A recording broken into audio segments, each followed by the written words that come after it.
Jumpa lagi dengan saya, Mr. Sorchan, di dalam channel pengembangan kepribadian atau mentoring self improvement. Saat ini konteks besar kita adalah bagaimana kita bertumbuh secara kepribadian dan menggali potensi diri kita. Kita tiba di prinsip pertukaran, di mana prinsip ini berbunyi apabila kita melakukan pertukaran, kita akan bertumbuh. Kita tiba di judul tema kita adalah pertukaran yang layak dilakukan.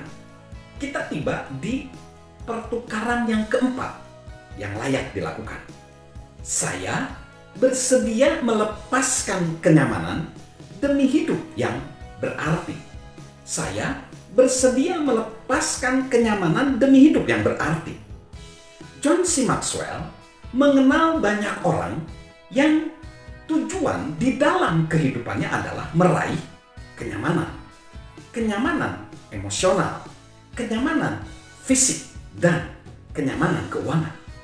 Tetapi John tidak menganggap itu sebuah kebijaksanaan kalau kita mengukur kemajuan berdasarkan kenyamanan.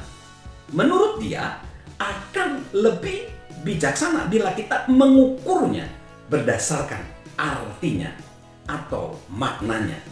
Dan itu menuntut pertumbuhan. Sahabat tidak akan pernah memperoleh sesuatu yang menarik jika sahabat selalu melakukan hal-hal yang aman. Sahabat Mr. Sorchan, sebagian besar orang sanggup mencukupi kebutuhan hidupnya. Itu adalah hal yang aman. Hal yang berarti adalah membuat perubahan. Hal yang berarti adalah membuat perubahan. Pria dan wanita yang hebat dalam sejarah umat manusia tidak meraih kehidupan mereka karena apa yang mereka upayakan atau mereka miliki. Namun, karena mereka menyerahkan hidup mereka.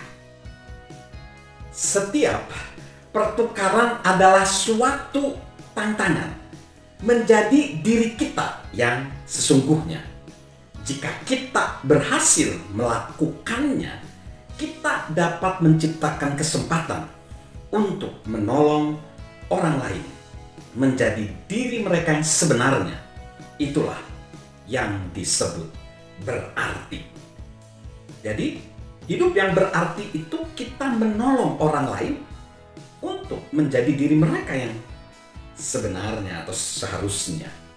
Lalu, hal yang kelima, pertukaran yang layak dilakukan adalah saya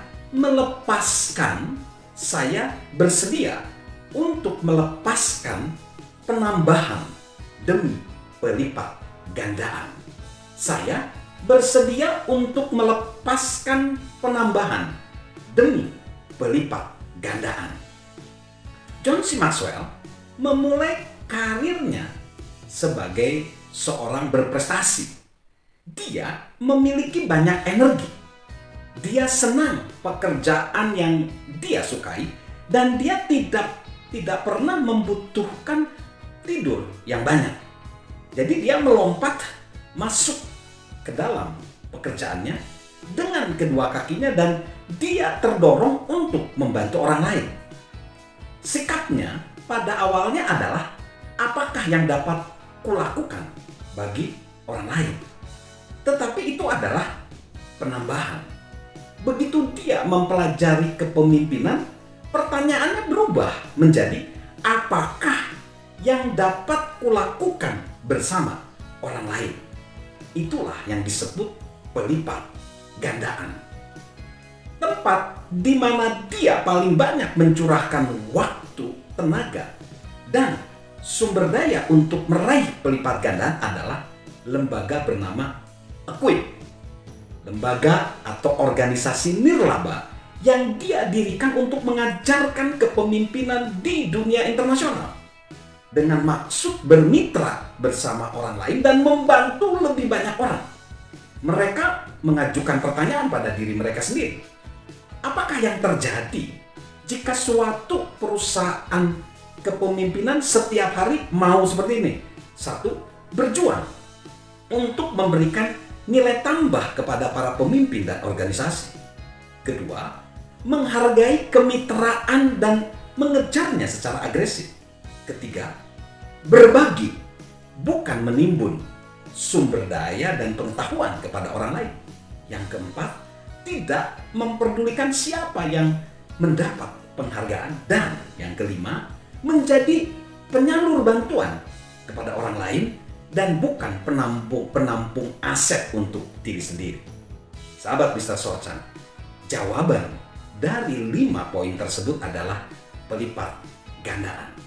Akhirnya, Equip bisa melatih lebih dari 5 juta orang di 175 negara di seluruh dunia. Wow, itu pertukaran yang layak dilakukan. Sahabat Mr. Sorchan, bila sahabat tidak menganggap diri sahabat sendiri sebagai seorang pemimpin sekarang, John C. Maxwell ingin mendorong sahabat untuk mencoba mengembangkan potensi kepemimpinan dalam diri sahabat. Bahkan jika sahabat sudah piawai, sudah ahli dalam pertumbuhan kepribadian, serta telah mengalami peningkatan besar dalam keahlian dan kecakapan sahabat, bila sahabat belajar untuk memimpin, sahabat dapat meningkatkan pengaruh yang sahabat miliki dalam kehidupan. Namun, jika sahabat yakin bahwa bukanlah posisi sahabat untuk memimpin orang lain, pertimbangkanlah untuk menjadi seorang pembimbing. Investasi sahabat dalam diri orang lain akan mendatangkan dampak yang berlipat ganda. Dan sahabat tidak akan menyesali waktu yang telah sahabat berikan. Sahabat Mr. Sorchan, banyak orang yang berusaha untuk membawa sebanyak mungkin hal sementara mereka melakukan perjalanan hidup. Mereka ingin terus menimbun tanpa melepaskan apapun. Itu tidak akan berhasil. Sahabat tidak dapat melakukan semua hal. Hanya ada waktu secukupnya dalam sehari.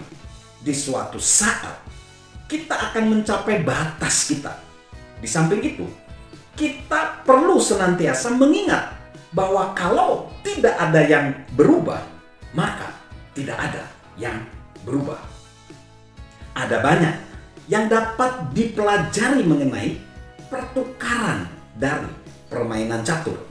Seperti yang dikatakan seseorang, lepaskanlah satu untuk memperoleh 2. Jangan buat 2 langkah bersamaan. Bergerak naik, jangan turun. Dan saat Anda telah meraih puncak, Anda bebas bergerak kemanapun. Jika kita ingin meraih potensi kita, jika sahabat ingin meraih potensi sahabat, bersiaplah untuk melakukan pertukaran.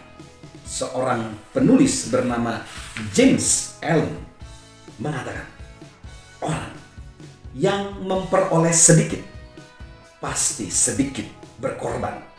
Orang yang memperoleh banyak pasti telah banyak berkorban.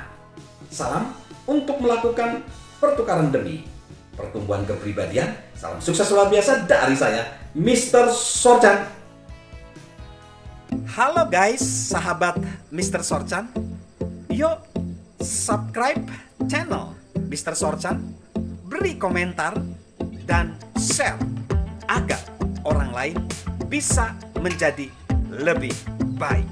Salam sukses luar biasa, salam sehat selalu dari saya, Mr. Sorchan.